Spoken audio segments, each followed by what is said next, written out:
So it's been a while since you hit the gym and started working out in the same way as maybe you were before. So there are 5 key tips to follow to make sure your return to the gym is successful, injury-free and enjoyable, ideally as well.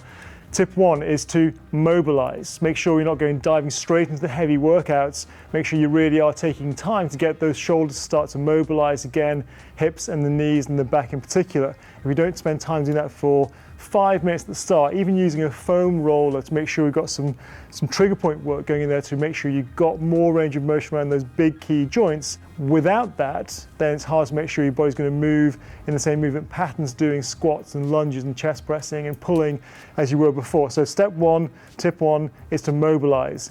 Step 2 is to strengthen. Now, strengthen sounds like go and lift some nice big weights, hit it really hard, but it's not that at all. I mean, strengthen as in go slow. Probably at first in the first couple of weeks, high rep range with light weightings, make sure you've got good repetition within those key joints that you need to get stable and stronger.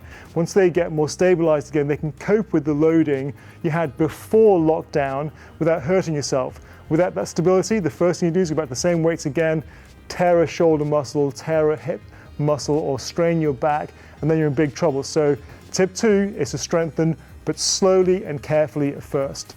3, challenge your VO2, but again, slowly. You've been doing probably over this time the same routines perhaps of doing just long duration cardio, going for your cycle or your long walk or your slow run.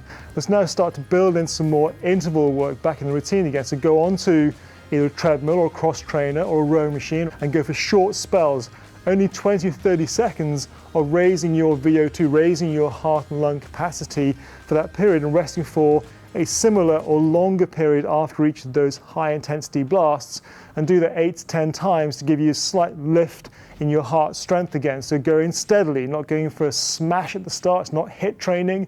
It's starting off with a small amount to build and build. In a few weeks' time, more back to HIIT work in the future. Step 4 is to make sure we can, having done the workouts, replenish. Yes, you've been eating and drinking for Britain for the last 3-4 months, but now it's about fueling you well. So after you finish your workouts, make sure your protein intake in particular is the key thing to focus on. Within the first half an hour to an hour, there's a window there in which you're trying to make sure you're giving yourself the right protein shakes and additions to rebuild those cells and replenish the cells in the body phenomenally well.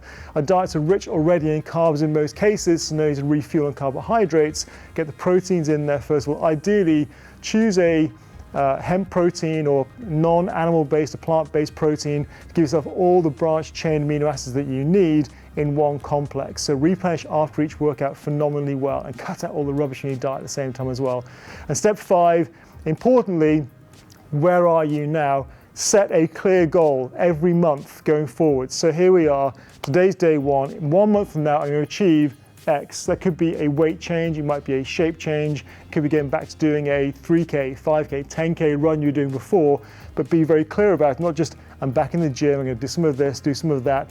Let's get back into a pattern, set a clear goal for a month and for 2 months and 3 months and reassess them all the time. There you have it, 5 quick, simple tips to make sure you're back in the gym successfully, feeling good, out of lockdown and back in great shape.